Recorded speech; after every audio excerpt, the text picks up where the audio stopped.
I wanted to get on here and talk about some of the things that I went wrong in the business. And like, I would call this like the top 5 mistakes that I've made so far in the business, because I think a lot of people online tout this like, oh, I made 200,000, right? Like, how did you actually get to that 200,000? And then also, what were all the things that went wrong? These are the problems that I ran into. One of these even cost me $16,000, okay? And so I think it's important to talk about all the things that you can do wrong and just have some transparency online on like the realities of owning this kind of business, because I honestly wish I would have seen something like this prior to starting this business. So hopefully, if you're thinking about getting in the Airbnb game, and this also applies to not just arbitrage, but just like buying Airbnbs as well. Like, these mistakes are pretty much, when I look at the list here, they're pretty much transferable across both. Whether you're looking to buy or do rental arbitrage, this is for you. Before we get into that, I'm Faith. I run an Airbnb business, and I recently started posting on YouTube about this business and also just my thoughts on life in general. I'm a nomad. I travel all over the world, and I'm just having fun doing it and sharing my thoughts and journey along the way. So hopefully you enjoy.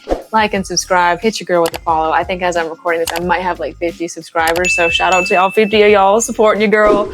We getting there, and let's get into it. Mistake number 1. You do not need to start your Airbnb, what's with all this clapping, in your hometown, okay? This is an obvious one. I'm starting with an obvious one because I think this is usually the first issue that people run into, is that they're not sure where they want to get their Airbnb, so they go with what's familiar to them and they pick their hometown. Now, this would not apply if your hometown is somewhere that's Airbnb friendly and also could do good numbers, right? So if you're in a Scottsdale, a Joshua Tree, and especially if you're like, the opposite is true. Like if you are in an Airbnb like city that is maybe has high demand, but the regulations are bad, like New York City, then you definitely shouldn't do it in your hometown, right? I just want to touch base on this mistake and how I kind of got saved from this mistake and why I wouldn't do this again. The Airbnb that I decided to launch in my hometown is the Peach Pit. I'll put a clip here of you guys seeing it. And I decided to go with one in Augusta so this is in Augusta, Georgia, I should add. That's my hometown. I decided to do this because I wanted a house that I could stay in when I was visiting family, and, wanted somewhere that I could personally stay in because I frequent Augusta. And I thought, I'll just rent it out whenever I'm not staying there. Won't be an issue. It's a 4-bedroom house. Like, people rent it out. I was very new to the game and I did not look at my numbers as good as I should have. And there's actually, I think I'll probably like mistake 3 or so. I'm going to talk more about the numbers and how I ended up making the $16,000 mistake. So stick on around. Yeah. So my hometown doesn't really get a lot of tourism except for maybe 1 or 2 times a year, especially once a year at the Masters. And for context, I made $10,000 profit that 1 week of Masters. And on average, you might be lucky to get $1,000 profit a month in Augusta, right? Now, this depends on so many factors, like how big is your house, what's your mortgage or rent, etc. So like $1,000 is a very general statement, but that is the truth of the matter, is that you make most of your money during this 1 week. And that's why so many landlords here will just long-term rent their houses, and then they ask their tenants to leave for a week and they don't charge them rent, and then they just rent their house out for Masters and make all the money then. So that's really common here. And I was like, oh, I'll just make all the money during Masters week and I'll still have it rented throughout the year. I'll have a place to stay. I'll store all my things here. You get the gist. And honestly, I got spared because right after I launched, if you watched the first video I put out, I got hit with the hurricane. And so I got hit with no bookings, and I was immediately panicking. And I heard about insurance bookings, and I put it on, I think it was Ale Solutions. I can maybe put like a screenshot here. And they work with various big insurance companies to get people who have no housing. And so I put my house on there, and because there's so many families whose homes got destroyed, they very quickly reached out to me and wanted to book my house for literally like the entire year of my lease. And so I can put some numbers here. I pay around $2,400 a month for this house in rent, and I rented it for $5,000 a month. Now you're like, oh my God, that's so expensive for rent. this is also including all the utilities. And this is probably about how much roughly I would make in booking revenue with Airbnb. Whenever I was running the numbers, I was hoping this house was going to make around $60,000 a year, which again, kind of shakes out to be around 5,000-ish a month in revenue. And so I was expecting to make that amount. So that's why I charged that amount. And the insurance companies really didn't care too much about what I was charging because they just needed to get these people housing ASAP. And there were not a lot of homes available because a lot of homes got destroyed, right? And so I lucked out and I got my entire lease covered. And I would say I average around $1,800 to $2,200 a month profit, depending on utilities and whatnot. And then I had the 10,000 profit week during the week of masters. And so all that being said, it worked out for me, but it very quickly could have turned into a situation where it did not, right? Because there wasn't consistent bookings year round. When I look at other Airbnbs in the area, I can very easily see that they're not hitting that $5K a month mark. And because of that, I could have been in the red every single month. And so it just doesn't really make sense to go into your hometown unless it really meets these 3 criteria. This is not financial advice though, so don't come for me if you follow this and then your house still sucks. Thank you. Next. The first part being, you're looking for around 60 to 70% occupied year round. That's the issue with Augusta in my case, is that it was not booked 60 to 70% of the year round, right? So a major city, like I have places in Houston, it's pretty consistent, gonna be usually between 50 and 70% year round. And you might also have a seasonal type place that's like, let's say a beach town. You might have, 80+% occupancy for a few months. And sometimes that can float you during those months where it's lower occupancy. So with that being said, it doesn't have to always meet that 60 to 70% year round if you have a really strong peak season, but that's generally what you're looking for. The second thing is you're looking for a place that has some sort of attraction, right? This is pretty obvious, but it doesn't even necessarily need to be exactly where that attraction is. So if you're, again, using the beach town example, it doesn't need to be a place that's 5 steps from the beach, right? As long as it's within like a 30-minute driving radius. This is especially true for like national parks. As long as it's within a 30-minute radius of driving-ish to a national park, then you're in the clear. And so that's something to think about too. Is there something that's going to consistently bring people here? If your hometown ain't got nothing there, no shade to Augusta, but like there's nothing really here, then it doesn't really make sense for you to have an Airbnb there. And the third thing, I would look and see if there's actually Airbnbs in the city. So this seems, again, kind of obvious, but it's something to look at, like how many Airbnbs are there? And also if you have, I think they might offer this in the free plan, I'm not sure, but with AirDNA, they'll tell you how many of the homes are, 1 bedroom, 2 bedroom, etc. And so you can see what the supply is, because sometimes the market may look oversaturated. Like think about a Scottsdale. Scottsdale has like thousands of listings, right? But if we look and see, maybe the majority of them are 3 bedroom and there's very low supply of 1 bedroom. And maybe it makes sense to have a 1 bedroom place in Scottsdale, but not a 3 bedroom place. I actually am having this issue with one of my Houston properties right now. There's an oversupply of 3 bedrooms in Houston and not as many big homes. And so I'm seeing my numbers hurt because there's just a high supply of 3 bedrooms. So you have to kind of drop prices. So that's mistake number 1. Do not go into your hometown unless it has those 3 criteria and it's going to have some bookings pretty consistently. There's more details. If you guys want me to do more of a full market analysis, I can do a video like that. But just as a high level, those are the 3 things you should be looking for. So mistake number 1, do not go into your hometown. Asterisk, just in case some of you could go into your hometown, but I could not. Number 2 mistake. This one was a $12,000 mistake. Again, something that I kind of made up for. I bought a mastermind that I paid $12,000 for, and it was absolutely not worth $12,000. I'm honestly kind of mad at myself for even paying this much for this, because some masterminds and courses are worth the money. I stand on this. It's kind of a hot take. Stop getting mad at people for selling courses and programs, because literally what the hell is college, right? Like college is the same thing. And so when someone's selling their course or their mastermind, they're just kind of giving you their education, right, on how they did that thing. Like I used to work for Cody Sanchez, and her mastermind is actually great. I don't know if it's still $10,000, but in the past it used to be. And it's totally worth the $10,000 because it teaches you how to buy a business. And the more important part when it comes to a mastermind is you're surrounding yourself with people who are doing the same thing as you. And you are the 7 people you spend the most time with, right? And so if you're surrounding yourself with people who are doing the same thing, you are so much more likely to achieve the goal, whatever that might be, whether that's buying a business, Airbnb, etc. And so there is truth and power in joining masterminds and communities. I'm a big believer in them, but I should have vetted this guy more thoroughly. He might sue me if I actually name drop him, so I'm not going to name drop him here. If he ever watches this, you know who you are. You are not a nice person.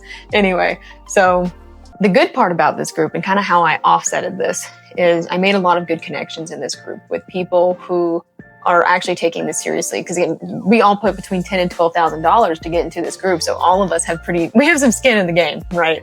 And so they're more serious. And when you're dealing with, more serious investors, we're all like actually just trying to make this business work versus people who are just watching free content on YouTube. No shade with people. I watch YouTube University all the time, but the seriousness of it is much higher. Like when you actually put money into it, you're more likely to commit to that thing, right? And so I made some friends, and I actually ended up designing their houses. I haven't posted these vlogs yet. They'll be my next 2 vlogs where I got paid to design their houses for them. I've already started to make the money back. And then I also got a job being the head of affiliate for this funding company, because I got so many people in the group in this mastermind funded through this company that they'd hired me to help them get more people funded. So like, it's helped me get a job. It's helped me make connections. It's helped me get good at interior design. It's helped me in so many ways. And so I found a way to help offset that $12,000 loss. But I wanted to bring this up because when you're wanting to start any sort of online endeavor or just something new, like it doesn't even have to be like something that makes money, right? You want to learn Spanish, you will benefit from joining some sort of mastermind or program of people who are trying to do the same thing as you. And so I highly encourage you do that. But the mistake made is not vetting it thoroughly, like not really doing my research on this man and also this program to see if it was actually going to do the thing that it promised. They promised me 2 properties and it did not go that way at all. I had to still go find them on my own. And so I lost $12,000 from this mistake. But again, if there's like a one little framework I can just throw in here as a side tangent, there's no such thing as making the wrong decision. You make the decision right. And so I knew that I had made the wrong choice. Like maybe a week after I joined, I was like, right. And I decided to make the decision right on like, how can I make some of this money back? How can I make the most of this situation? Because I can't get out of it. He won't give me a refund, right? And so I decided to make the most out of the situation. So when thinking about any of these decisions you decide to make, whether that's to do Airbnb or not, think about how could you make that decision right? How could you offset the loss if the decision was wrong or you took a risk and it failed? Like how can you offset that in some way? And you can also do that in advance too, before making the decision. You're like, okay, if this is going to be the wrong choice, how would I offset this? And that'll help you in advance from making the wrong choice.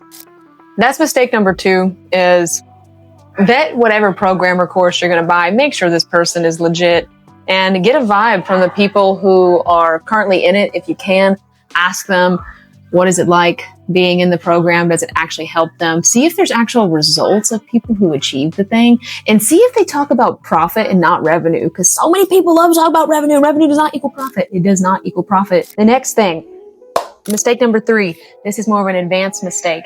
This is not factoring in cleaning fees when you are taking in a deal. All right, I can get super advanced with this if you guys want, but basically what this means, actually, let's whip out my laptop. So my business is Peachy Keen, and I found this sticker in Savannah. Did you guys just see me knock myself out with this? Okay, anyway, we'll whip out the laptop so you guys can see. Essentially, cleaning fees are factored into the revenue on these platforms. So what people typically use is AirDNA. And whenever you put in the address for any property on AirDNA, it will give you a projected revenue. So it might say, oh, this property is going to make $60,000 a year. If you've ever stayed at an Airbnb, if you're watching this, you probably have. You're paying for the cleaning, right? I'm not. I'm just passing it. I'm paying for my cleaner, but it's basically a pass-through cost. But it does mean that I don't really make any of that money, right? Like if I'm paying $100 a clean, like you give me $100, that $100 goes straight to my cleaner, right? And so it still counts towards revenue, but I'm not actually making any money off of that, right? I'm gonna pull up my screen here so you guys can see me do this in real time. Whenever you put up a property online, whenever you search for a place on AirDNA, it's gonna give you this projected revenue, which in this case, it's saying like 25.8, right? So this is including cleaning fees. And so what you're doing is you're looking at first of all, never trust Rentalizer as is, like definitely do more of a thorough analysis, which can be a whole separate video if interested, but you want to factor in cleaning fees because this $25,000 is not what you're actually going to make, right? So like the $25,000, let's say you might pay around $1,000 a month to clean. So $1,000 times 12 months, that is $12,000. So you might actually make almost half, $13,000 of revenue, right? And so what you're going to do is called an underwrite. And the underwrite will basically tell you whether or not you're going to make money on this house. And what I did wrong is whenever I was first underwriting this property, I decided to, well, I shouldn't even say I decided, I accidentally did not factor in the cleaning fee. So here I now have where it says 10%, but I didn't actually factor this in, right? And so whenever I was deciding to get this house, which is the one from this video here, the Lone Star Loft, I saw the deal and I was like, oh my God, this is going to make $2,000 a month profit. This is a great deal. Why has no one jumped on this? And then as I actually started operating, I'm like, okay, I'm like barely making $400 to $1,000 a month profit. And I'm like constantly booked. Like, what is going on? Why were my numbers so wrong? And it's because I was new to the game. And I was not the only one that made this mistake. The person that I bought my course from, so mistake number 2, didn't actually teach this. They did not teach to take out your cleaning fees. And so I didn't know this until after the fact. And now with my group of us that are no longer in the mastermind, but we all still talk to each other, we all like always factor in around 10 to 15%. And so once you add in that 10%, I'm just going to do $1,000 here for simplicity's sake. Now we can see that this property may only make $1,000 a month, which is not really worth the amount of effort that you have to put in and how many turns you have to have. Putting her back away, you get the gist. Whenever you are trying to decide whether or not to take a property, always factor in 10 to 15% for your cleaning fees, because that's what you're actually going to make, okay? If you do not factor that in, you're going to think you're going to make a lot more money than you actually are. And you're going to realize like 9 out of 10 houses that you see that actually do give you a yes, that say, yes, I'll rent to you, or houses you're going to buy. This applies to you as well if you're going to buy a house. That more often than not, it doesn't make sense because the cleaning fees are going to take, after the cleaning fees, there's just not a lot of profit left, right? Mistake number 4 is don't spend money on things that don't actually matter, okay? Well, that would be the lesson. The mistake is that I spent too much money on things that didn't matter. Like I spent too much money on this specific type of art or this specific type of decor. It doesn't really matter that much. Think about the things that are going to lead to a 5-star experience, okay? If it's something that will influence a guest review or it will influence whether or not your place gets booked, invest. If it's something that doesn't really matter that much and it's just for cute aesthetic purposes, don't do it. We have a guest appearance. Y'all know Carl. We stand Carl. All right, so Carl, tell the class, what are some things that they should not spend too much money on because they don't actually matter? It's a tough question. Not an Airbnb owner, so I wouldn't be able to know the question. You've designed them. I designed 2 of them. Okay. For example, when it comes to like a couch is something that you should spend money on to a degree because it needs to be comfortable. Otherwise, people will complain. Bedding is something that you should. Mattresses go a little bit more expensive. Actual bedding, you're going to have to replace it all the time. Don't go as expensive on the bedding. Okay, I got it. If it has minor, like scratches on the wall or like little things that a guest won't notice, don't spend money on it because it's not that big of a deal. If you think a guest is going to notice and complain on it, I mean, obviously fix it, do whatever. But if you think like truly a guest is going to look at them, just whatever, don't worry about it. I agree. We had a client named Jamie, shout out to Jamie if you watch this, where he was like, oh my God, we have to repaint the ceiling. I'm like, literally no one gives a shit about the ceiling. Like, what are you talking about? Mistake number 5 is not doing this work yourself, period. Like, I've tried to hire someone to go and find deals for me, and it ended up backfiring. I ended up losing $600. That's a really small amount, especially compared to the $12,000 and $16,000 mistakes. I'm filming a whole video, by the way. It'll probably be one of my next videos as I fix the mistake on the $16,000 mistake. So like basically cleaning up the loft and moving it somewhere else, all that stuff. But yeah, this was a $600 mistake where I hired someone to go do calls for me, and it failed. And they lied to me, and then they went to Upwork and disputed me, and I lost money. And the guy was not nice, and it just led to this whole issue. And so this is kind of like a similar point to the mastermind point, is vet all your people, make sure they have good reviews. This guy actually had decent reviews, and I still got burned, but I recommend when you're starting out this business, do everything yourself for at least your first property. And this could also apply to any other business too. Do everything yourself first, so you know the ins and outs of it. So when you go to hire someone, you know how to do it all yourself. Eventually that person will make the system better than you. That's what they should do, at least. But in the interim, you should be able to know the ins and outs of this whole business. And so I recommend doing the calls yourself, calling the landlords yourself, setting up a property yourself, operating it yourself. Do everything yourself in the beginning, and don't hire too fast. Like, get systems in place, vet the people more thoroughly. So I'll keep writing all the mistakes that I'm making and all the mistakes I have along the way. And I will happily share them with you guys, so that way you can learn from my mistakes if you do decide to get into this business. All right, so done with all the mistakes. In terms of should you actually have this business or not, it's really hard to say, because it depends on who you are as a person, right? I think online it's promoted like, oh, everyone should have a business and escape the 9-to-5. Most people actually shouldn't do that. Most people cannot actually deal with the uncomfort or the instability of having a business. And so I actually don't recommend it for most people. But if you are serious, like, oh, I think this is right for me, maybe I'll film a whole video on that. Like, should you start an Airbnb business or not? Let me know if that would be helpful. But if you are wanting to start an Airbnb business, yeah, hopefully this helps you avoid some of these mistakes, especially the starting out. Like, yeah, don't pick your hometown, and actually look at your cleaning fees, things of that nature. And hopefully you get yourself a good deal. And I'll post some more videos regarding mindset, I think, on owning businesses and just where your headspace should be if you're going to get into entrepreneurship. And I will catch you guys on the next one. If you found this video helpful, hit your girl with a subscribe. She's starting off small. I was at 50 subscribers when I posted this. We'll see how it grows. And I can't wait to catch you guys on the next one. What's good, y'all? This is Daddy Yo making a cameo for the video today. You have anything you want to say? No, not really, not yet. Not yet. Give him a couple give me a couple more drinks and I'll be talking a lot of shit.